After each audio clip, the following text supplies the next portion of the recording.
시작합니다. 안녕하십니까. 기상청 8월 22일 오전 5시 발표 기상 통보입니다.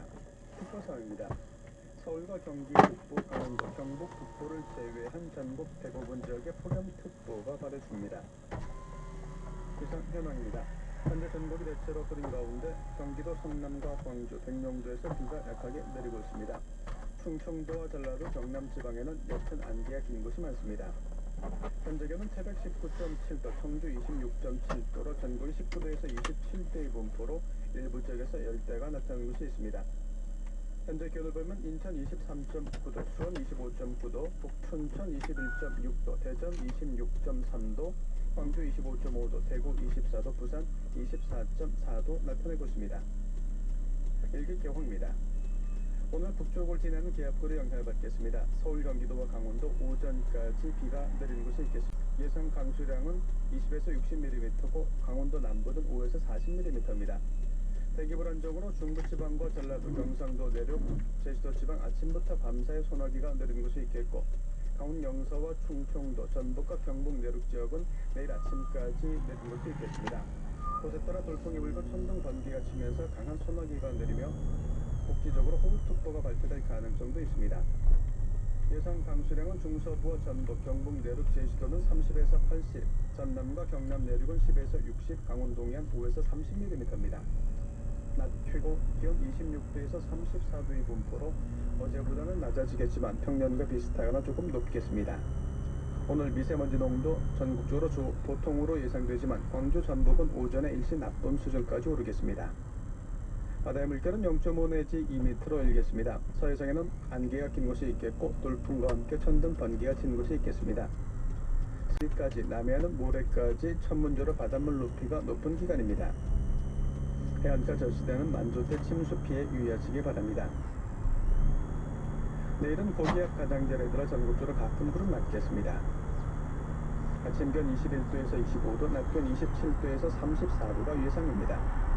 바다의 물결은 0.5 내지 2.5m, 제주도 남쪽 먼바다에서 차차 높아지겠습니다.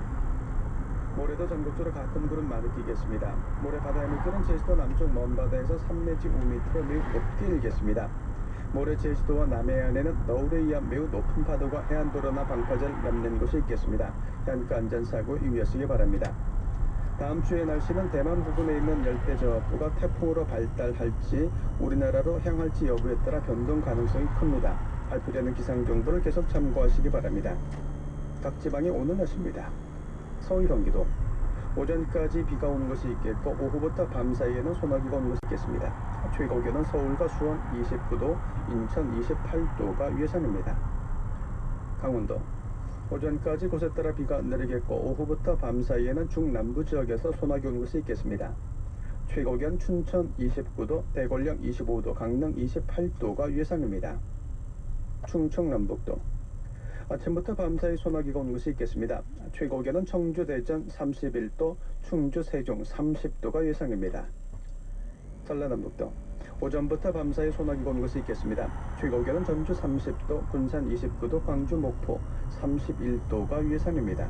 경상남북도 내륙지방에서 오후부터 밤사이 소나기 오는 것이 있겠습니다. 낮 최고 대구 34도, 부산 30도, 울산 29도, 창원 31도가 예상입니다. 제주도 대체로 흐리겠고 중산간 이상에서 소나기 오는 곳 있겠습니다. 최고 기온은 제주 31도, 서귀포는 30도가 예상입니다. 울릉도도 구름 많이 끼겠고 최고 기온 26도입니다.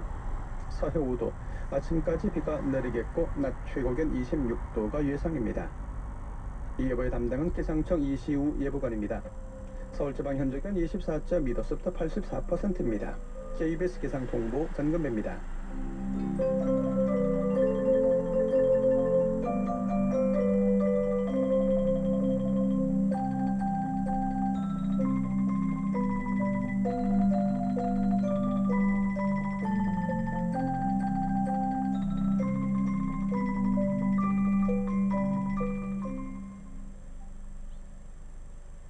잠시 후 6시부터는 KBS 뉴스광장을 KBS 제1텔레비전과 동시에 방송해드립니다. KBS 제1라디오입니다.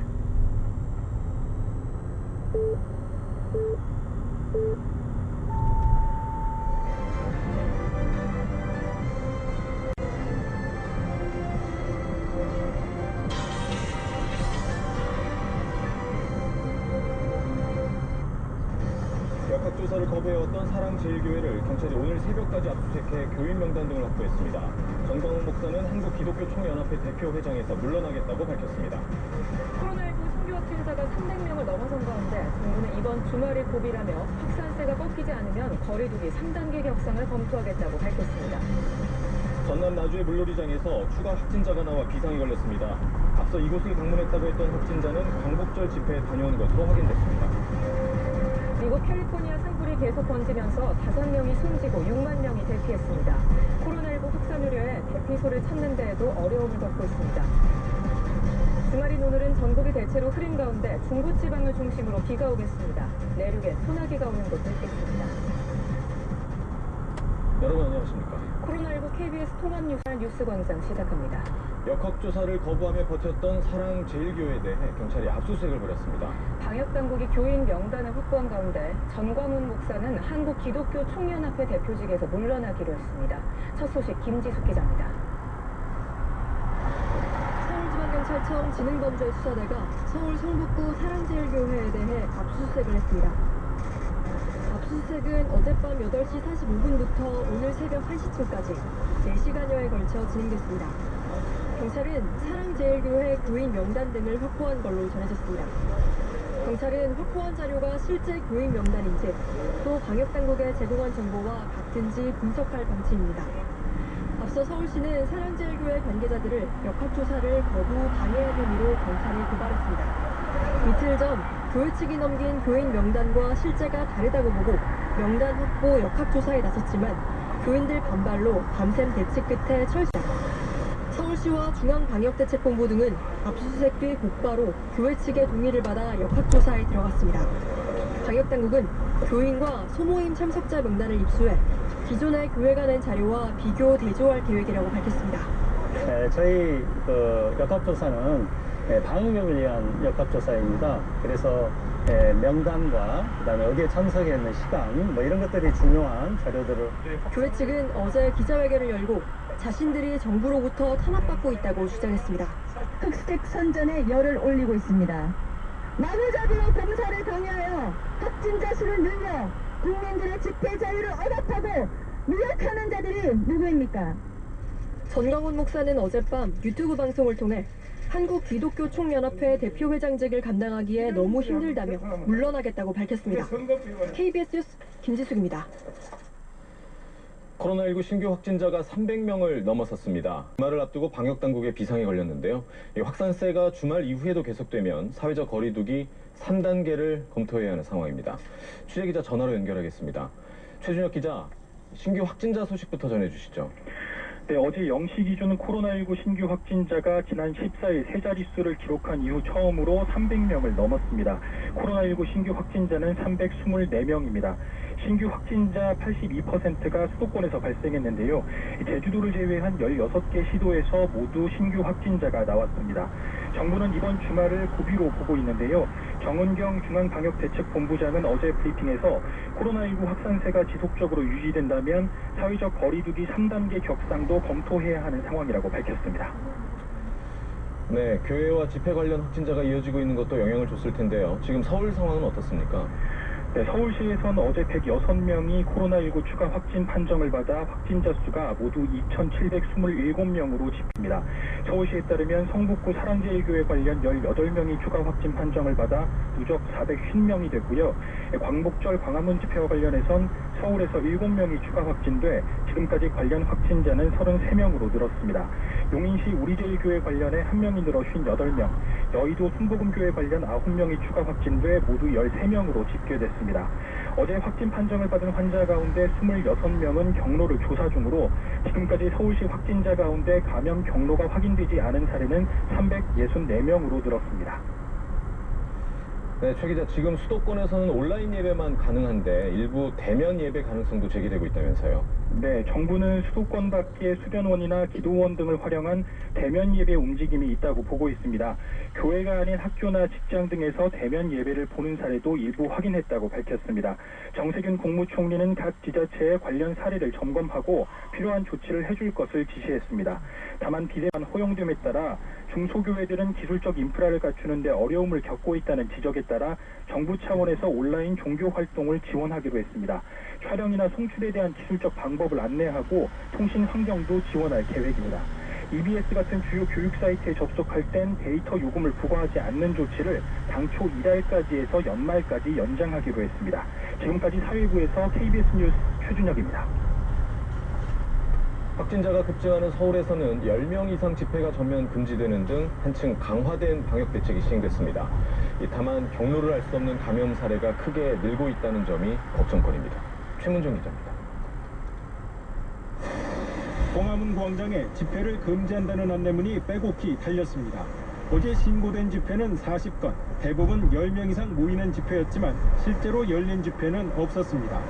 주말인 오늘 만명 규모 집회를 포함해 20건이 신고됐지만 모두 취소됐습니다. 경찰서 금지 통과한 집회를 개최하는 경우에는 집결 단계부터 차단 지지하는 등 엄정하게 대응할 방침입니다. 이달 말까지로 예고된 10인 이상 집회 금지는 원래 사회적 거리두기 3단계 조치인데 집회에 출동한 경찰 기동대원 중에도 확진자가 나올 정도여서 보다 더 강력한 거리두기가 필요하다는 판단에 따라 이루어졌습니다. 확진자의 감염 경로를 찾아내는 일은 갈수록 버거워지고 있습니다. 사랑제일교회에서 첫 확진자가 나온 지난 12일엔 감염 경로 미확인 확진자가 188명이었는데 불과 열흘도 안 돼 이 숫자가 배 가까이로 늘었습니다. 확진자 수가 증가함에 따라 여러 가지 어려움이 있는 것은 사실이고요. 지금 중대본 차원에서도 저희들이 인력 지원을 받고 있고요. 필요한 경우는 조금 더 요청을 할 생각입니다. 병실 가동률은 77%로 하루 만에 10%포인트 넘게 올라 쓸 수 있는 병상은 260개 정도입니다. 이에 따라 서울시는 경증을 받는 생활치료센터를 2곳 더 늘리고 보라매 병원 등 시립병원에도 병상을 확충하기로 했습니다. 공동 병상 활용 계획에 따라 서울과 경기, 인천 지역 확진자는 거주지와 상관없이 수도권의 병상이 배정됩니다. KBS 뉴스 최문정입니다. 경기와 인천에서도 어제 100명이 넘는 확진자가 나왔습니다. 여기도 감염 경로를 알 수 없는 이른바 깜깜이 감염 사례가 나왔는데요. 방역당국은 이번 주말 야외 활동과 모임 모두 가급적 취소해 줄 것을 요청했습니다. 박효인 기자. 신자 등 10여 명이 집단 감염된 인천의 한 교회입니다. 방역을 위해 교회가 입주한 10층 건물 전체가 폐쇄됐습니다. 지난 19일부터 확진자가 나왔지만 최초 감염자와 감염 경로는 아직 밝혀지지 않았습니다. 그것도 추정 불명입니다. 지금 조사 중입니다. GPS라든가 나름대로 전반적인 검사가 좀 조져야지 알 수 있을 것 같습니다. 지난 16일 경기도 안양의 한 분식집에서 시작된 감염도 역시 경로가 이궁에 빠졌습니다. 닷새 동안 동료와 가족까지 4차 감염으로 확산되면서 확진자가 15명을 넘었습니다. 수원의 이 초등학교에선 한 교사로부터 시작된 코로나19 감염이 동료 교사와 그 가족들에게까지 퍼졌습니다. 결국 개학을 미루고 원격 수업으로 전환했습니다. 감염된 교사가 부임할 예정이던 다른 초등학교에선 긴급 돌봄 교실까지 취소됐습니다.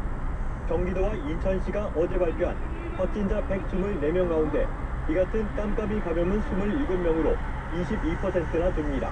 지역사회에서 집단 감염이 잇따르면서 이처럼 선별 진료소를 찾는 시민들의 발길이 부쩍 늘었습니다.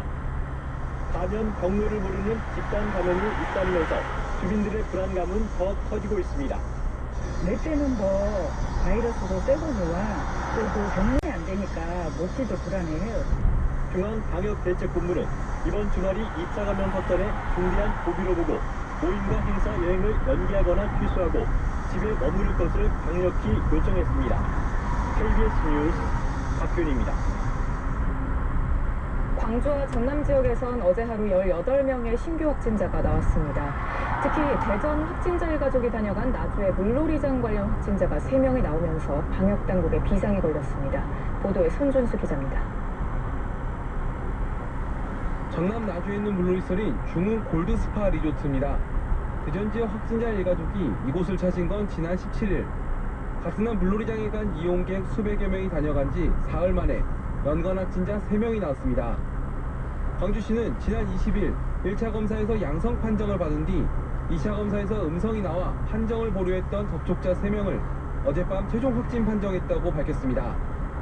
관리 본부에서 재검사 없이 다른 지자체와 동일한 기준을 적용하여 최초 검사 결과를 인정함에 따라서 양성으로 이제 최종 확진하게 되었습니다.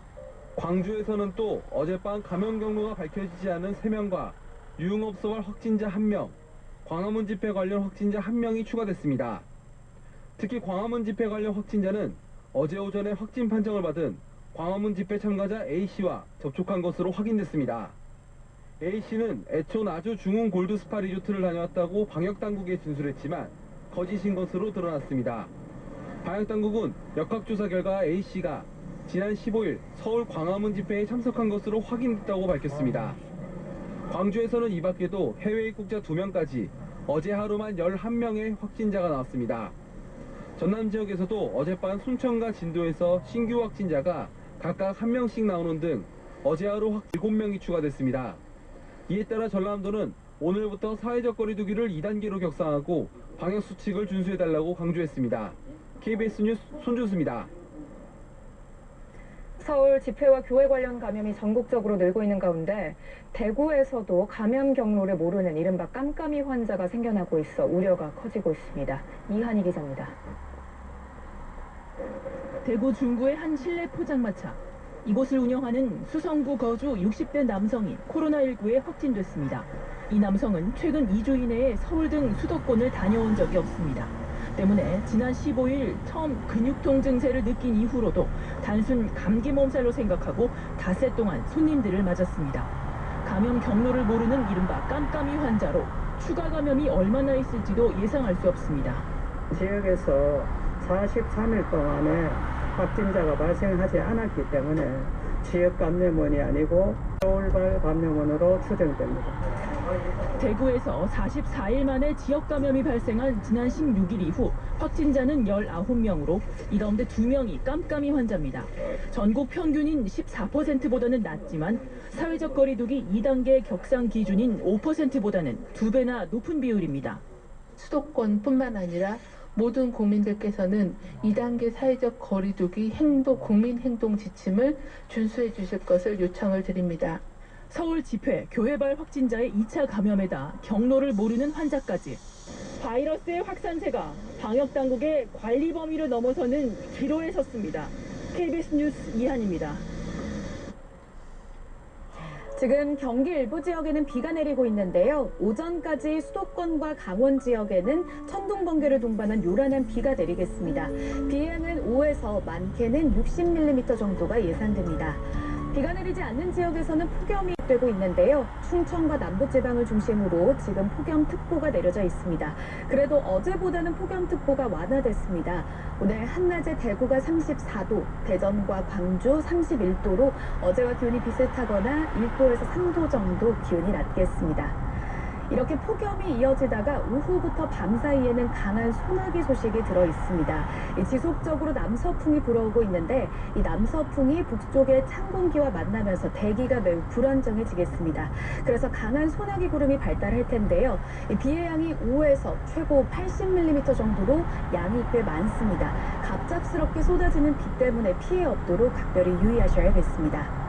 오늘은 전국에 구름이 많이 끼겠고요. 강한 소나기 소식 들어 있습니다. 현재 기온은 서울이 24.2도, 대구 24.3도, 전주 26.1도로 곳곳에서 열대야가 나타났습니다.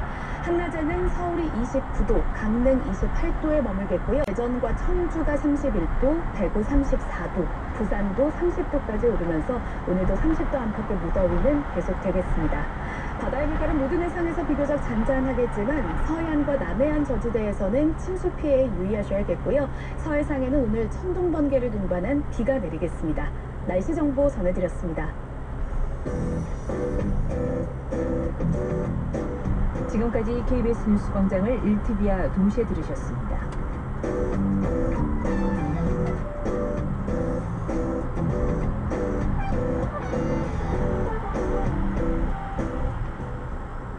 지금 시각 6시 15분입니다. KBS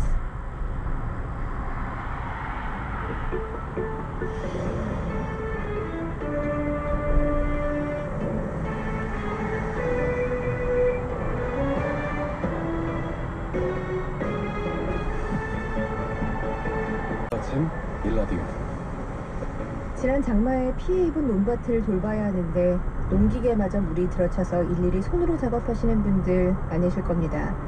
무엇 하나 급하지 않은 게 없는데 그나마 기계의 도움마저 받을 수 없으니 얼마나 힘드시겠어요. 그래서 피해가 컸던 지역을 중심으로 농기계 무상수리 서비스가 진행되고 있습니다.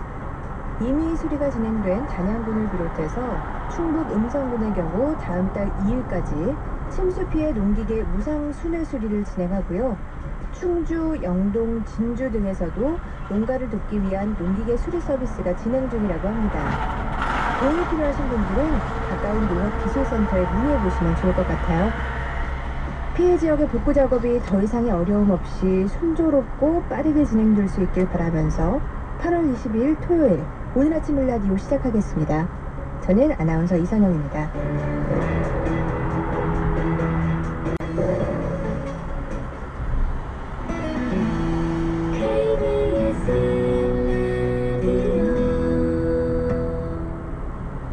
토요일 아침은 시사고전 스페셜로 시작하겠습니다. 민족문화 콘텐츠연구원의 박재희 원장이 전해드립니다. 안녕하십니까. 고전의 대문 박재희입니다. 코로나19에 대한 탄탄한 K-방역의 성과가 송두리째 흔들리고 있습니다. 그동안 개인의 이기심을 극복하고 사회적 안전을 위하여 노력해온 전 국민적 노력이 물거품이 될 수도 있다는 불안을 떨칠 수 없습니다. 방역 체계가 이토록 기반부터 흔들리고 있는 것은 사회의 안전보다는 개인이나 당파, 조직의 믿음과 가치를 우선하는 이기심에서 비롯됩니다. 내가 추구하는 믿음을 위해서는 사회의 안전이 위협을 받아도 된다는 이기심 말입니다. 광장이나 좁은 실내 공간에 모여 자신들의 주장과 믿음을 외치는 것도 중요하지만 국민의 안전이 위협받고 있는 엄중한 시기에 자제하고 절제하는 미덕이 더욱 필요합니다. 논어에서는 자신의 이기심을 극복하고 공공의 이익과 안전을 추구할 때 비로소 세상은 살만한 세상이 될 수 있다고 말하고 있습니다. 일명 극기복내의 철학입니다. 극복할 극자의 몸기자, 극기. 나 자신의 이기심을 극복하고 회복할 복자의 예의 예자, 봉예, 공공을 위한 예로 나가라는 논어 안연편에 나오는 구절입니다.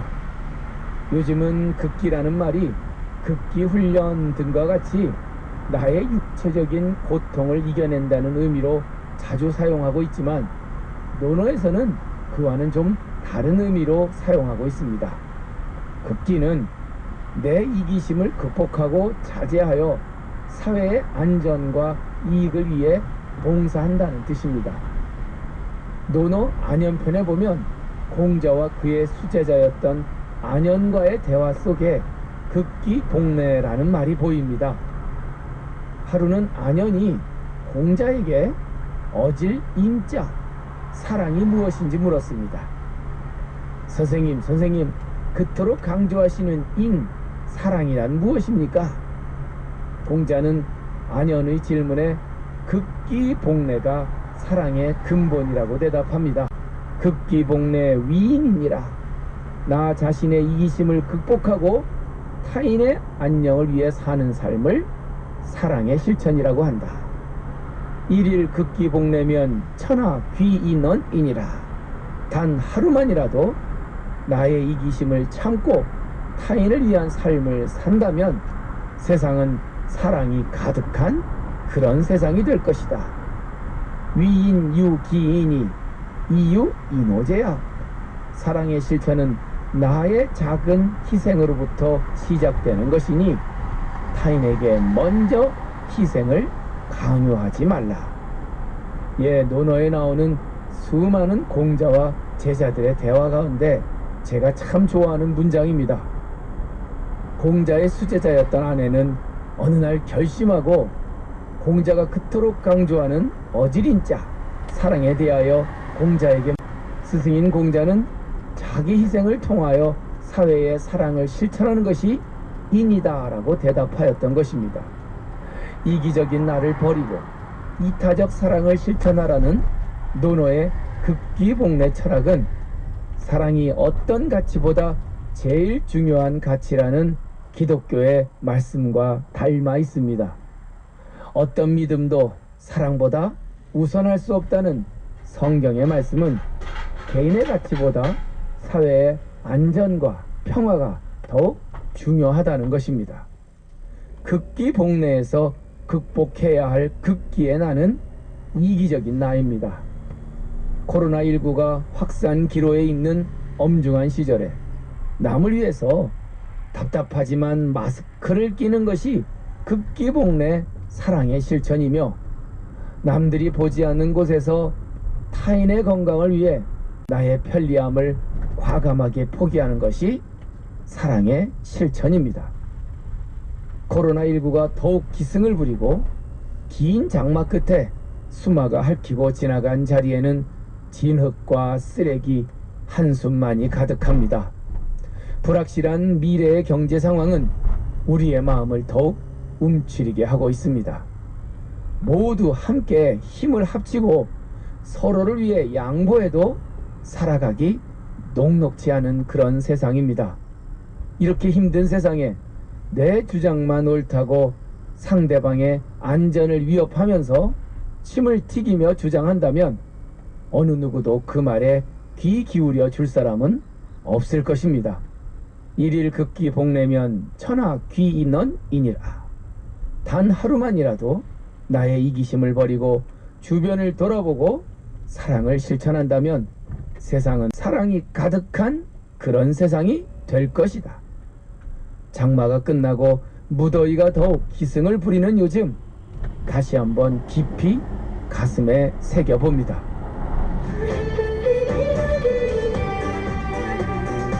안녕하세요. 국민안내양 가수 김정현입니다. KBS 1TV에 6시 내 고향이 있다면 KBS 1라디오엔 오늘 아침 1라디오가 있습니다. 고향에 계신 어머님, 아버님들 아침에 일어나시면 일단 KBS 1라디오부터 틀고 오늘 아침 1라디오 들으시면서 정겨운 우리 농촌 이야기 같이 나누시자고요.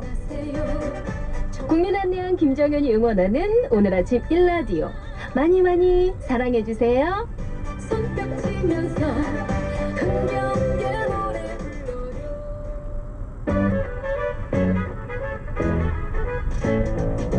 불러요. 농촌과 농민과 농업에 대한 유익화가 있는 시간, 농익은 톡.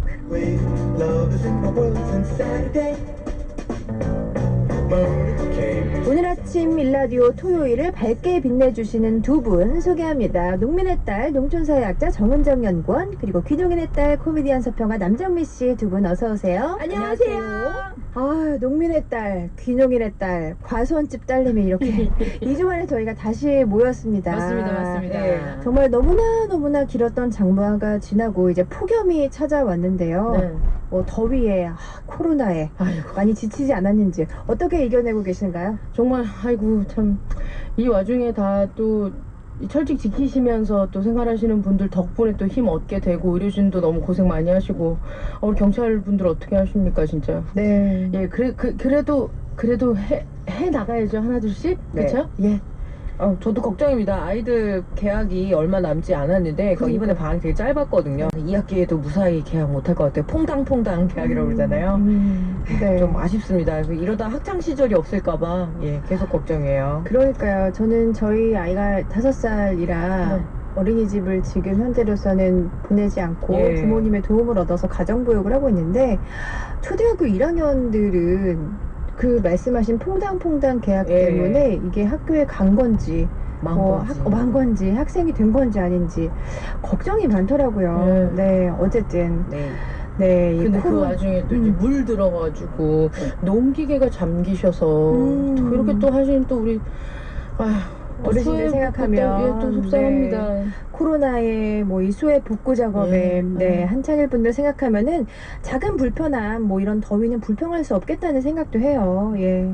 아, 올해 장마 너무 농촌에 큰 상처를 남겨서요. 힘내시라는 말도 굉장히 조심스럽지만 그렇지만 이번에 그래도 또 힘내셔가지고 하셨겠고 그리고 이 피해 지역 농민 그리고 주민들을 위한 제대로 된 지원책이 빨리 마련돼야 되겠죠. 네. 그 이번에 가축들도 굉장히 또 순환을 겪었잖아요. 소들도 떠내려가고 지붕 위로 올라가고 비 피해서 아주 암자까지 막 올라가고 축산 농민들에게는 이 가축들이 재산이자 또 가족인데 부디 이 폭염을 무사히 잘 이겨냈으면 하는 바람입니다. 네, 지금 정미 씨가 마침 축산농가 이야기를 했는데요. 오늘 농익은 토크에서 나눌 주제가 바로 우리 축산농가에 대한 이야기죠. 예, 그렇습니다. 여름이잖아요. 여름이면 특히 더 심해지는 이것 때문에 축산농가에서 고민이 많습니다. 에이, 이선영 아나운서, 에이, 코 잡고 얘기해야 돼. 이거 뭔지 아시겠어요? 글쎄요, 저는 더워서 동물들도 더워서 문제인가라는 생각을 했는데 에잇하니까 글쎄요.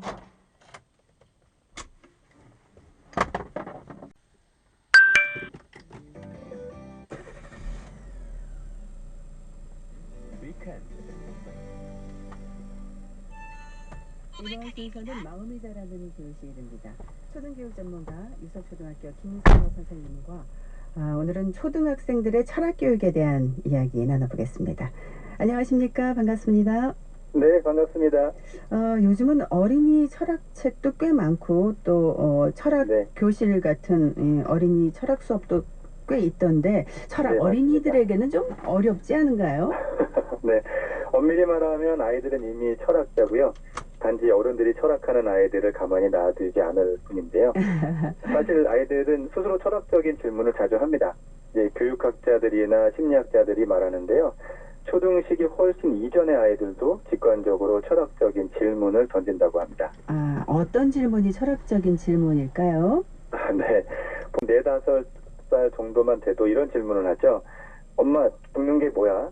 죽으면 어떻게 되는 거야? 네, 사실 이 질문에 명확히 대답해 줄 수 있는 사람은 없습니다. 정신분석학적 측면에서 보면 이 질문은 죽음에 대해 묻는 게 아니라고 해요. 죽음이 무엇이냐고 묻는다는 건 그 반대로 사는 게 뭐냐고 묻는 것과 같고요. 죽어서 어디를 가는 거냐고 묻는 건 반대로 지금 내가 어디서 왔는지를 묻는 것과 같다고 합니다.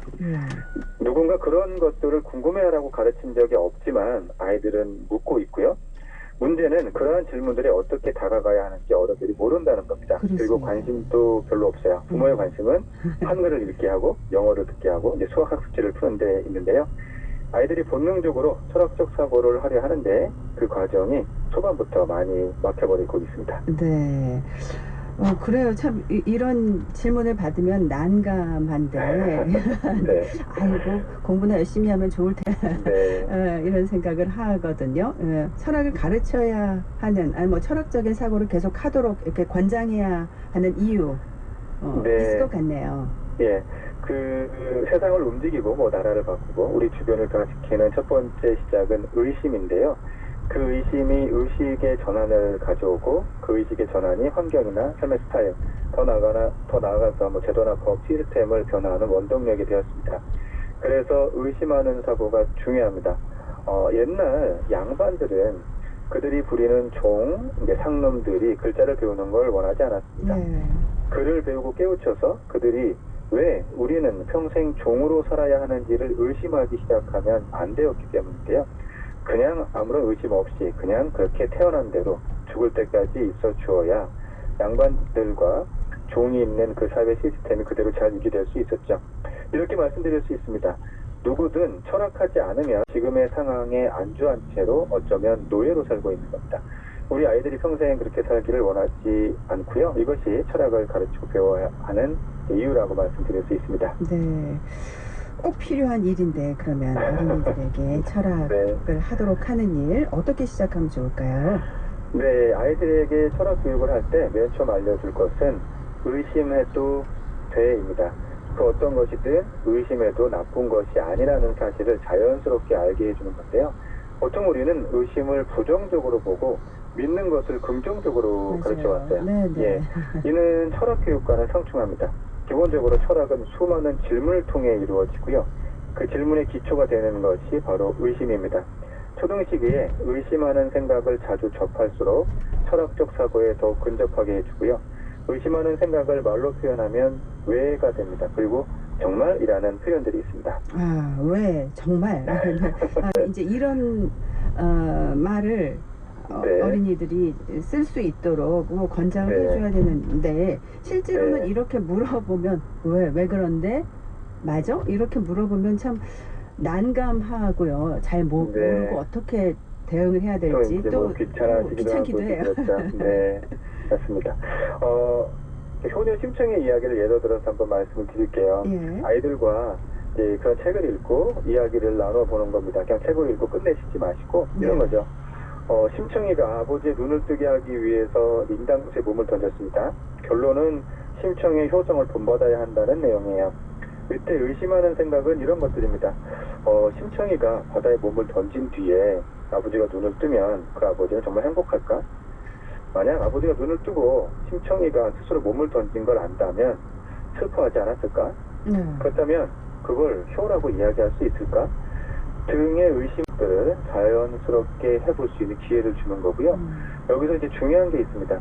이러한 질문을 하고 아이들이 답해보게 하는 것도 중요하지만 더욱 중요한 건 이러한 질문과 답을 주고받다 보면 나중에 그러한 질문을 스스로 할 수 있게끔 됩니다. 그것이 아이들이 의심하는 생각을 갖게 하는 거고요. 그게 이제 철학 교육이 됩니다. 아, 처음에는 물어봐주고 이게 이제 발전하면 어린이들 스스로 묻게 된다는 말씀이시죠? 네, 맞습니다. 네. 실제로 현장에서 이제 선생님께서는 철학을 지도해 보셨겠죠? 네. 잘 따라가던가요? 네, 그 도덕 시간에 철학 관련 이야기를 할 때가 종종 있고요. 또 이제 자아를 찾는 과정에서 존재에 대해 언급하기도 합니다. 일단 철학을 전공하는 이들은 보통 세 가지 과목을 순서대로 중요하게 배우는데요. 여기서 말하는 철학은 이제 서양 철학입니다. 처음에 논리학부터 시작하고요. 그렇게 철학적인 단어들을 좀 보기 시작할 즈음이면 인식론을 배웁니다. 그리고 깊은 철학적 사고를 할 때쯤이면 마지막으로 형이상학을 배웁니다. 형이상학을 지나면 그 뒤에 이제 인간의 영역을 넘어서 신학으로 이어지는데요. 이 순서대로 하자면 이제 초등학생들에게 논리학부터 시작해야 될 것 같은데 제가 막상 학교 현장에서 도덕시간 혹은 재량활동으로 조금씩 철학을 가르쳐 봤을 때 초등시기 아이들은 오히려 형이상학적 질문들에 더 흥미를 많이 느꼈고요. 잘 이해했습니다. 논리학은 깊은 관심을 잘 보이지 않았어요. 아, 그렇군요. 그러면 어떻게 해야 되죠? 논리적 사고를 하도록 먼저 이렇게 유도를 해야 되나요? 그러니까 일단 논리적 사고 자체는 무척 중요합니다. 합리적인 의심과 그 의심을 뒷받침해줄 근거들을 정리해 주거든요. 그런데 이 시기를 살짝만 좀 늦추시길 바랍니다. 어느 정도까지냐면 초등 1학년에서 3학년 정도는 논리적 사고보다는 일단 마음껏 상상해보거나 직관적으로 사고하는 기회를 주시는 것이 좋고요. 이제 4학년 이상이 되었을 때 논리적 말하기나 그 시작하면 철학적인 질문들에 보다 더 쉽게 적응할 수가 있습니다. 네.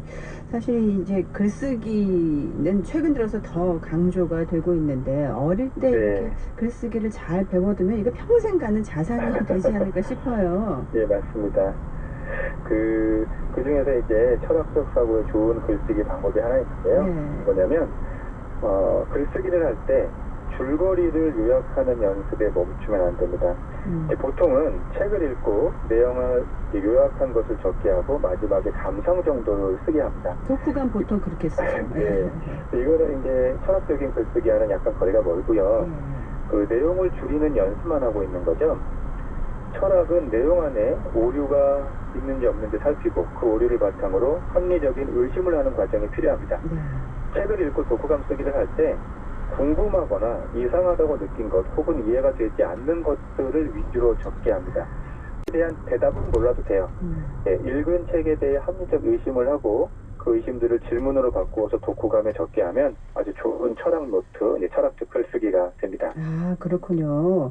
그러니까 그 감상 수준의 글쓰기를 초등학교 시절에 많이 했는데 그게 아니라 궁금한 점, 이상한 점 이런 것을 적어보는 훈련이 도움이 되겠군요. 철학적 글쓰기. 맞습니다.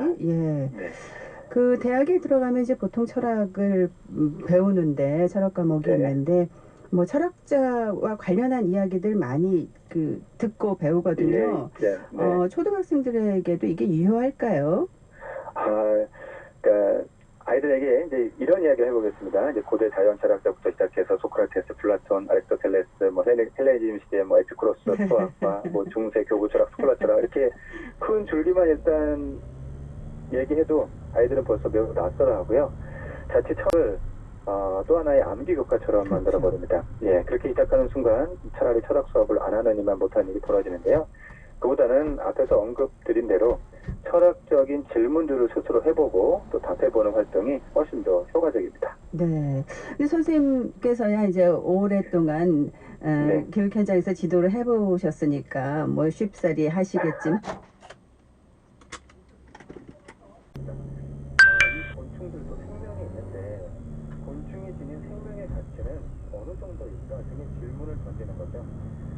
곤충에 다른 6개고 더듬이가 있고 등의 관찰하다 머무르지 않고 관련 철학 질문들을 해보는 겁니다. 그런 과정이 이제 아이들의 생각을 생태의 윤리학으로도 확대시키고 환경 운동으로도 구체적으로 이어질 수 있죠. 그럼 이제 철학이 체험이 되고 내 삶이 되는 겁니다. 초등학교 어린이들의 철학 교육에 관한 이야기를 해주셨는데 오늘 말씀 정리해 주십시오. 네, 그 대학 때 철학 개론이라는 과목을 들었었는데요. 이런 질문을 받았던 기억이 있습니다. 알면서 저지른 잘못이 나쁠까? 모르고 저지른 잘못이 나쁠까? 철학하는 사람들 입장에서는 모르고 저지른 잘못이 더 나쁘다고 이야기를 하는데요. 이유는 적어도 알면서 잘못한 사람들은 자신이 그걸 잘못했는지는 알지만 모르고 저지른 사람들은 계속 모른 채로 잘못을 반복할 수 있다. 철학은 무지함을 가장 경계하는 학문입니다. 그래서 철학은 무지함을 악이라고까지 이야기하는데요. 우리 아이들에게 철학을 가르친다는 건 삶의 무지함에서 깨어나게 해주는 좋은 무기를 쥐어주는 겁니다.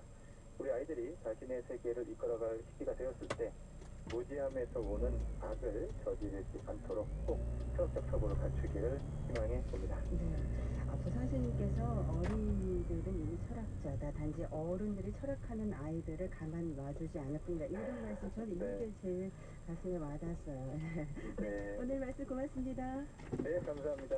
마음이 자라는 교실 유석초등학교 김선호 선생님이었습니다.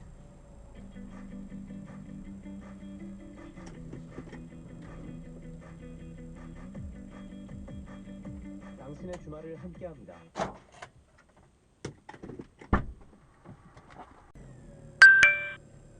샵 9730 또 문자 유튜브 댓글 많이 달아주셨습니다. 네. 몇 가지 살펴볼게요. 먼저 유경수님께서 턴키 혁명이라는 뜻을 별칠구록 덕분에 알게 됐네요. 소상공인에게 접목시키면 좋을 것 같아요 해주셨는데 이 방송 못 들으신 분들을 위해서 다시 한번 턴키 혁명에 대해서 핵심적으로 좀 설명 좀 해주시죠. 경영에서 요즘 턴키라는 표현을 많이 씁니다. 턴키 상태로 수출했다. 턴키라는 건 기계 이 키 열쇠만 돌리면 되는 거니까 다 그냥 모든 걸 다 해서 넘기는 걸 턴키라고 그러는데 이 마이클 거버의 책에서 쓴 거는 구체적인 한 가지 사례를 가지고 써요. 맥도날드라는 세계적인 프랜차이즈 제국이 있잖아요. 여기서 모든 사업 운영 시스템을 다 만들어서 어떤 점포가 열리면, 예를 들어서 강남 점포가 열린다 그러면 시작하는 게 아니에요. 모든 게 다 그대로 가서 적용이 되고 거기 사람들만 들어가서 키를 돌리면 시작할 수 있다. 말 그대로 키를 돌려라. 맞습니다. 맞죠? 예, 그래서 턴키로 수출했다 그럴 땐 건설업체가 어느 지역에 가서 공장을 지어줄 때 다 완성해서 이제 사람들이 들어가서 운영만 하면 될 수 있도록 하는 거예요. 근데 사업 운영 방식이라는 걸 아주 다 정교하게 잘 세워놔서 맥도날드는 사실은 햄버거를 판 게 아니라 가맹점주들한테 그 사업 운영 방식을 팔았다. 예, 이걸 잘 알아야 되는 게 자영업자나 소상공인들이 지난번에도 말씀드렸습니다만 어느 날 뭐 술 마셨다고 늦게 출근해서 문을 늦게 연다든가 이런 거는 사업 운영 방식이 서 있는 게 아니거든요. 일단 사업 운영 방식을 세우고 나면 이걸 2개, 3개 복제하는 건 일도 아니거든요. 그러다 보니까 일단 틀 잘 잡는 게 제일 중요해요. 턴키 혁명이 미국에서 일어났고 맥도날드 때문에 거기서 보여주는 건 사업 운영 방식의 틀을 잡아놓으면 파이의 모든 것이라는 가게를 하던 그 주인공 사라가 그랬듯이 매일매일이 고민스러운 게 아니라 그냥 딱 정해진 룰대로 하면 되는 거죠. 그래서 턴키 혁명이라는 표현을 썼던 겁니다. 대기업뿐만 아니라 소상공인분들도 이렇게 접목을 시켜볼 수 있겠죠. 예. 그리고 와슈님께서 기업가가 있으면 기술자도 있어야 한다는 것, 사업의 철학이란 책의 가장 중요한 키워드라고 생각해요 라고 해주셨습니다. 거꾸로도 마찬가지로 성립하고요. 그러니까 기술자들이 창업하는 경우가 많잖아요. 네. 이렇게 기술자라는 거는 뭐 진짜 엔지니어만 얘기하는 건 아니고 그 책에서는 파이를 이모한테서 만드는 법을 전수받은 사라 같은 경우는 기술자죠. 네. 근데 기술자가 이제 사장님이 되는 거 아니에요? 창업을 해서 매장의 주인이 되면. 근데 기업가가 되려면 그냥 기술자의 마인드로 매일매일 그 일을 하는데 매달리다 보면 정작 중요한 결정들을 못하죠. 점포를 늘리는 게 맞는가? 새로운 사람을 쓰는 게 맞는가? 회계 관리를 그 사람한테 전적으로 맡기는 게 좋은가? 이게 기술자 입장에서는 너무 고민스럽고 당황스러운데 기업가가 되면 그걸 넘어서서 미래를 보는 거고 네. 기술자는 현재의 문제를 신경 쓰는 거고 관리자라는 인격체도 있는데 이거는 이제 과거에 벌어진 일을 수습하는 거죠. 회계장부에 작성해 넣는다든지. 모든 자영업자나 소상공인은 이 세 가지 인격체가 한 몸 안에 다 있는 거죠. 근데 기술자가 두드러지고 초반 창업할 때는 점점 기업가의 포션, 비중이 커져가야 되는데 기술자로 남아있으니까 사업이 크지도 못하고 계속 자기가 감당 못할 일들이라고 스트레스를 받으면서 차라리 잡아버릴까? 이런 생각을 해요. 이거 제가 배운 게 저는 이제 마카롱 사업을 계속 이야기를 했는데 제가 그걸 사업을 시작하게 되면 그냥 기자일 뿐이잖아요. 그렇죠. 네, 기업가 사업가에 대한 그런 어떤 공부가 좀 부족하지 않았나. 뭐 이게 꼭 경영을 해서 되는 문제는 아니고요. 네. 이 책 같은 걸 통해서 좀 다른 영역의 내 모습이 나오지 않으면 이 사업을 더 이상 키울 수 없다. 그러니까 실제로 창업을 해서 1년 안에 특히 잘 되는 경우에 그런 문제에 봉착해요.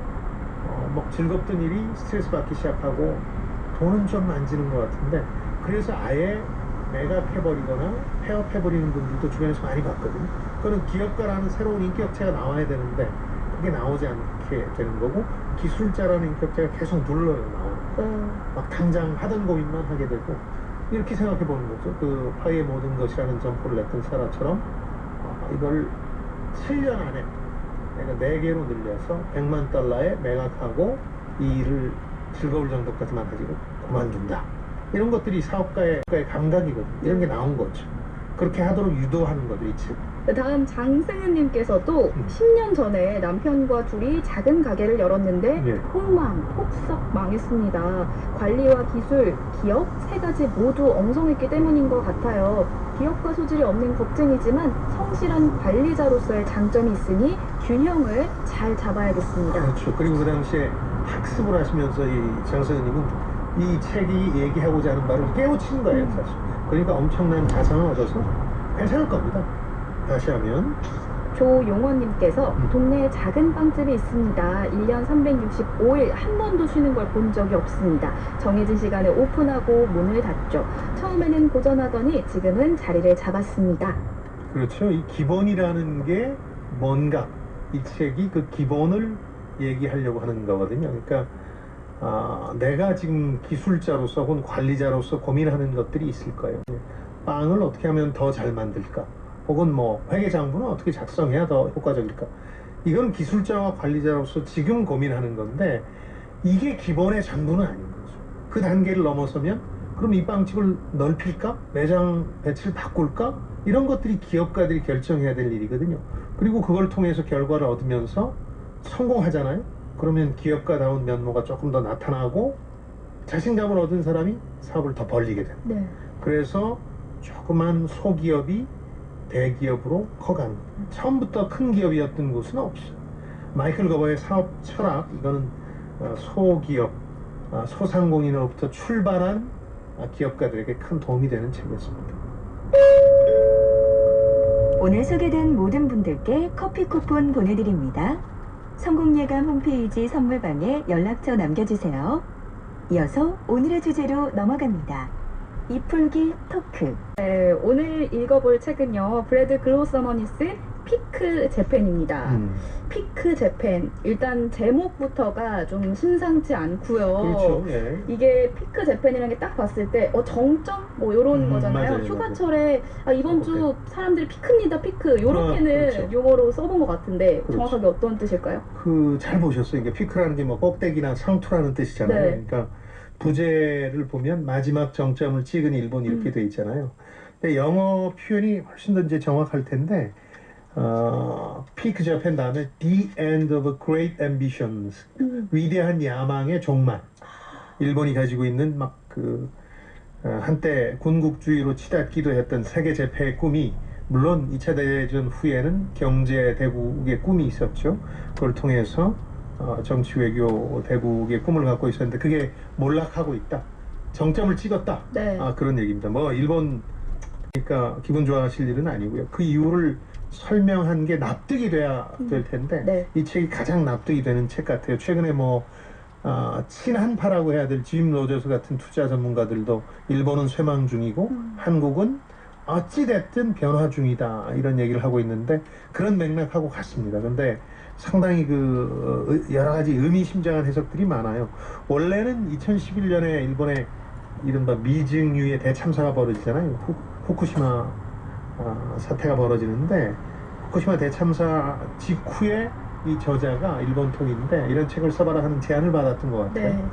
네. 네, 차일피일 미루면서 보다 보니까 대참사가 그거 하나로 끝나는 게 아니라 더 많이 벌어져 있다 소개해드리겠습니다만 그러다 보니까 한 2019년 지난해 말 정도에 완성돼서 나온 책인데 저자가 아베 정권의 지금 일본을 이제 거의 일본의 거대한 야심이 몰락기로 접어드는 시작이다. 네. 그렇게 보는 저자 이야기를 해주셨는데 일본에 관한 책은 사실 저자가 한국인이냐 일본인이냐에 따라서 관점이 크게 달라질 수밖에 없는데 네. 지금 말씀해주신 저자가 좀 외국 사람인 거죠. 그렇습니다. 갑자기 외국인이 등장을 해서 일본에 관한 이야기를 하고 있어요. 그냥 일본인은 아니고요. 이제 이 책의 마지막, 그러니까 지난해 쓴 거니까 마지막 부분에 2020년 올림픽을 위대한 거대한 야망의 어떤 화려한 정점을 찍는 이벤트로 기획한 거잖아요. 네. 아베 총리가. 근데 이제 공교롭게도 이 사람이 이런 책을 쓰고 나서 코로나 때문에 2020년 올림픽이 연기됐고 내년 7월로 연기됐는데 이게 또 어떻게 될지도 몰라요. 네. 뭐 제대로 열릴지도 모르고 그리고 아베의 지금 정치적 운명도 촌각에 달려있고 이러다 보니까 글쎄 어떻게 보면 전망이 맞았다 그럴까요? 예측이 맞았다 그럴까요? 그런 측면이 좀 있고 그럴 만큼 일본을 잘 알아요. 원래 미국에서 박사학위 받은 다음에 일본에 건너와서 마이니치 신문이라고 일본 3대 신문 중에 하나인데 거기 기자하다가 거기서 내는 영자지가 있는데 저팬 타임즈라는 거 거기 이제 논설위원 하다가 27년을 일본에서 살았으면 잘하는 거. 그러다 다시 지금은 하와이로 가서 활동하고 계신 분인데 네. 탱크탱크. 일본 통이죠. 일본에 대해서 이렇게 많이 알만한 미국인들이 많진 않아요. 네. 몸풀기, 입풀기를 마쳤으니 이제부턴 심화학습으로 넘어가겠습니다. 오늘의 책, 피크 재팬, 이것이 궁금하다. 키워드를 뽑아볼게요. 네. 오늘은 뭔가 사이가 좀 멀어진 것 같은데 사랑과 저의 사이가 책과는 제가 가까워지고 있습니다. 네, 첫 번째 키워드. 첫 번째 키워드, 일본의 기복 현상. 일본이 겪은 근대화 이후의 업앤다운이라고 그럴까요? 이제 흥망성쇠를 기복 현상이라고 표현했는데 개항한 게 미국의 일본에서는 흑선이라고 그러는데 미국의 군함이 일본에 도착해서 강제 개항을 하잖아요. 근대화를 시작해서 그 후 150년간 이렇게 굴곡을 많이 겪은 나라가 없다는 거죠. 실제로 그렇죠. 그래서 뭐 일부 일본 전문가들은 일본의 이런 기복 현상이 업앤다운이 20세기 최대 사건이다. 가만히 생각해 보면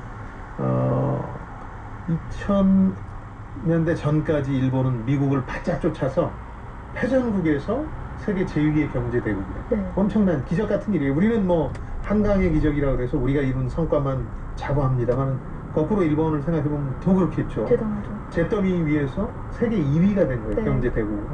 그런데 갑자기 90년대부터 스그러지기 하더니 경제 규모로도 많이 지금은 중국, EU 여기도 밀리지만 경제 규모로도 밀렸지만 전반적으로 구군이라는 게 쇠퇴해서 20년 얘기가 나오고요. 그러고 나서 위기의식을 느낀 일본인들한테 몇 차례 충격이 가해지면서 2000년대 밀레니엄 지나고 나서는 다시 한번 개혁을 통해서 잘해보자 했던 게 이제 고이치미 총리 있었던 시절인데, 그걸 이제 이 책에서는 구원투수라 그랬는데, 구원투수가 해결을 또 못해요. 네. 그래서 지금 아베까지 오는 이 기복 현상. 사실 그 2차 세계대전 전까지 살펴보면 개항 통해서 아시아의 맹주가 된 거예요.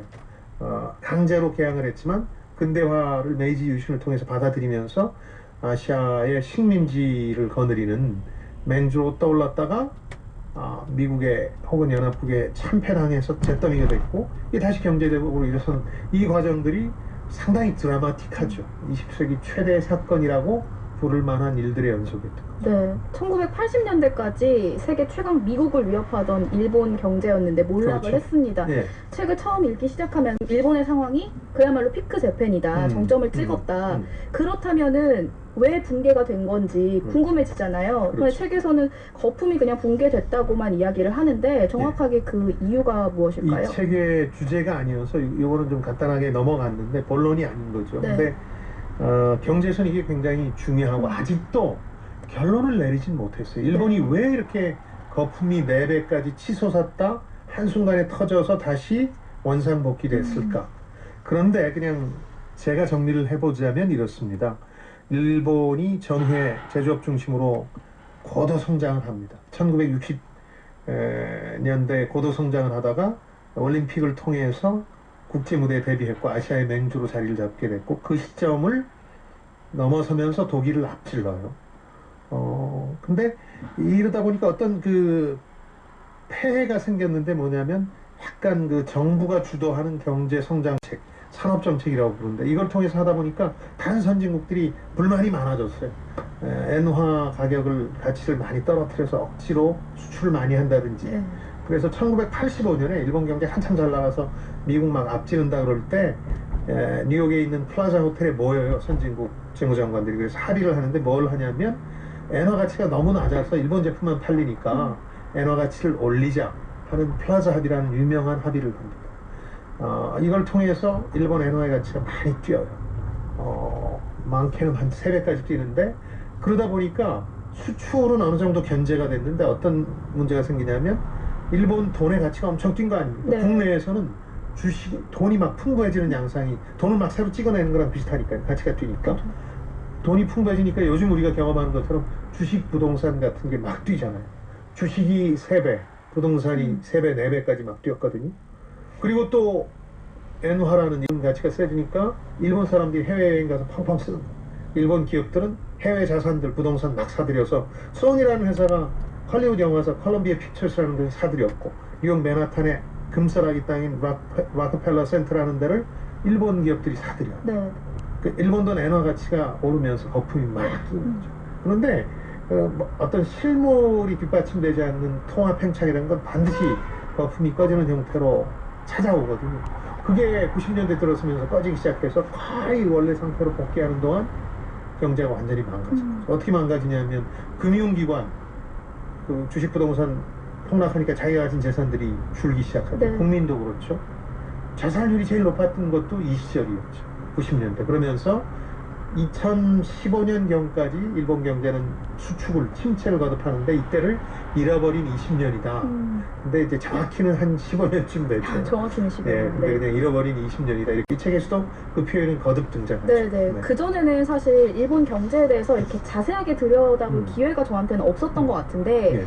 그 전에 제가 그냥 일본 경제라고 떠올리면 들었던 말이, 일본을 보면 우리나라의 10년 후의 모습을 알 수 있다라는 이야기는 정말 많이 들었었던 것 같거든요. 그렇죠. 뭐 우리나라도 역시나 엄청난 경제 성장 잃었고 크고 작은 위기들이 있었거든요. 뭐 진짜로 우리나라의 10년 후의 모습일까요, 일본이? 그러면 정말 너무 미래에는 희망이 없잖아요. 네. 크게 두 가지 면에서 비슷해요. 하나는 인구 구조. 네. 우리가 일본보다 좀 처졌지만 고령화가 급격하게 진전된다는 공통점이 있고, 두 번째는 우리 자체가 일본의 경제 성장 모델을 따라했어요. 산업 정책을 중심으로 해서 제조업 중심의 수출 위주 성장을 했거든요. 네. 그러다 보니까 일본의 미래가 곧 우리의 미래다 이런 얘기도 많이 하는데, 저는 그렇게 비관적으로 보진 않아요. 우리는 일본 일본이 간 길에 실패와 실수를 잘 알고 있거든요. 그걸 피해갈 수 있다는 거죠. 대표적으로 중국도 비슷한 모델을 갖고 있는데 피해가고 있는 것 중에 하나가 중국이 위안화 절상 압력에 시달려요. 왜냐하면 그렇게 장사 잘하는데 수출 많이 하는데 너무 중국 돈 가치가 떨어져 있으니까 높여라 하는 걸 2000년대부터 많은 압력을 받는데 수용을 안 해요, 일본처럼. 왜냐하면 수용하면 거품이 생겨서 나중에 꺼졌을 때 후유증을 감당 못할 거라는 걸 알기 때문에.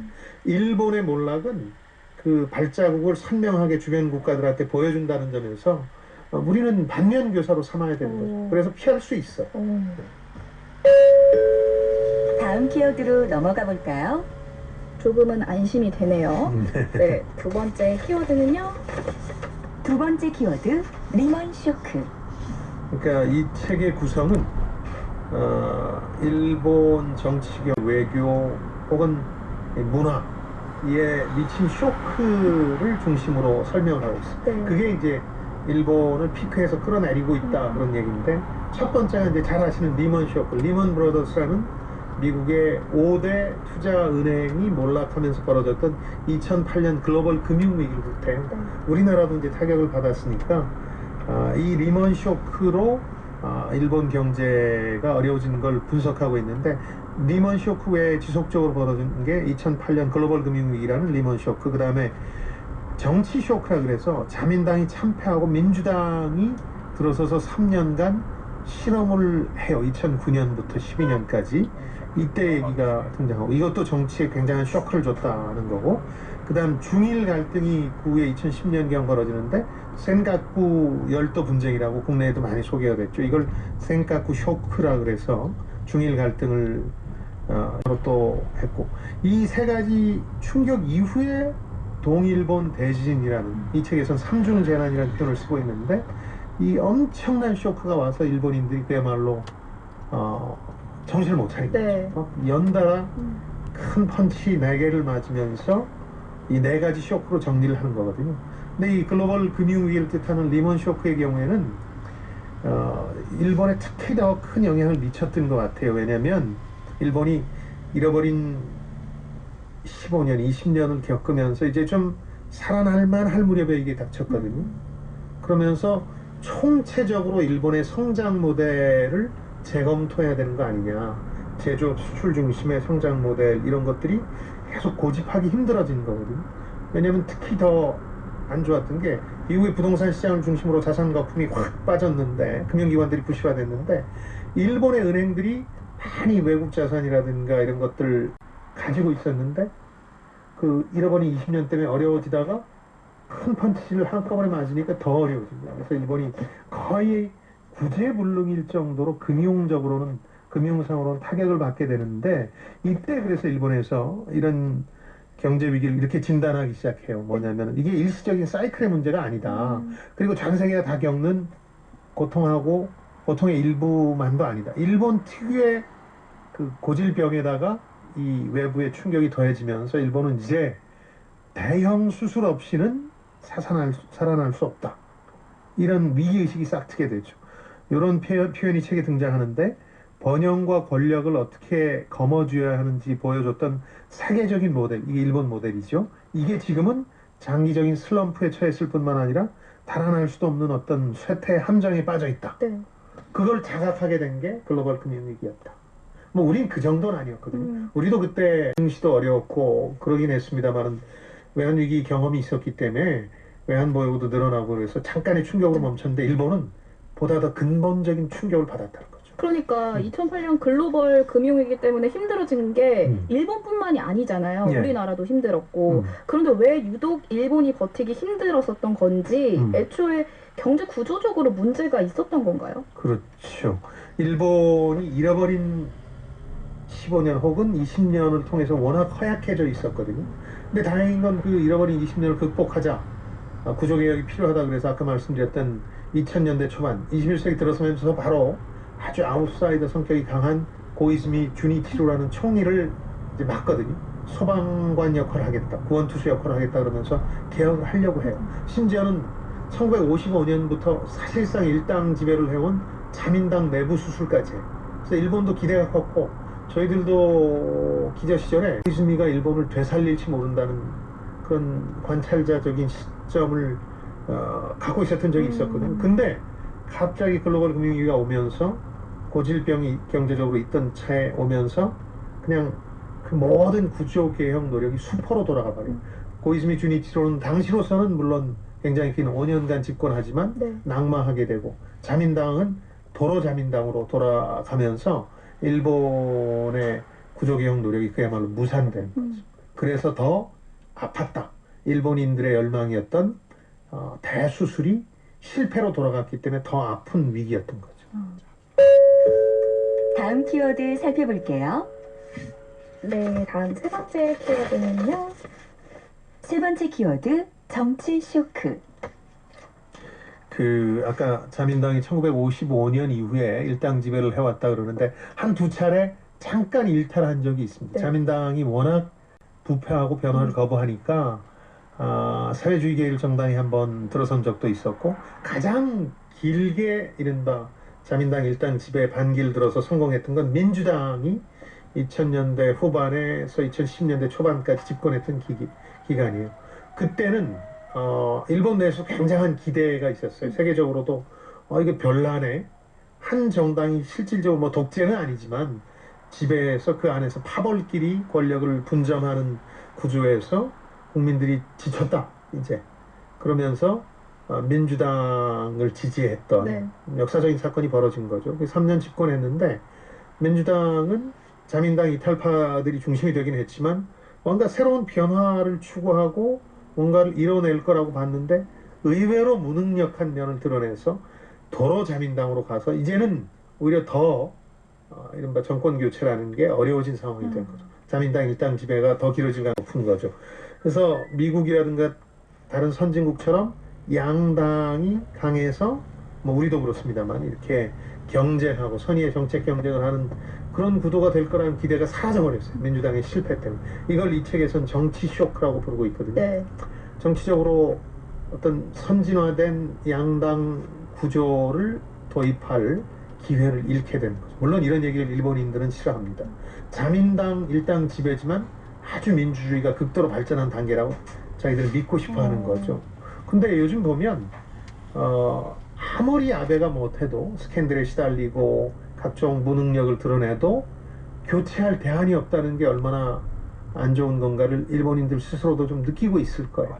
그래서 이런 정치 쇼크의 가장 극적인 사례가 이제 민주당이 집권했다가 오히려 몰락하면서 오히려 자민당 일당 지배가 더 강화되는 이 시기를 정치 쇼크라고 표현한 거죠. 이 정크라는 부분을 책에서 읽으면서 제가 정말 가깝고도 먼 나라 일본이다라는 거를 느꼈던 것 같은 게, 제가 이렇게 정치 부분을 이제 찾아보면서 이제 인터넷으로도 검색을 해봤어요. 일본의 정치가 어떻게 변화해 왔는지.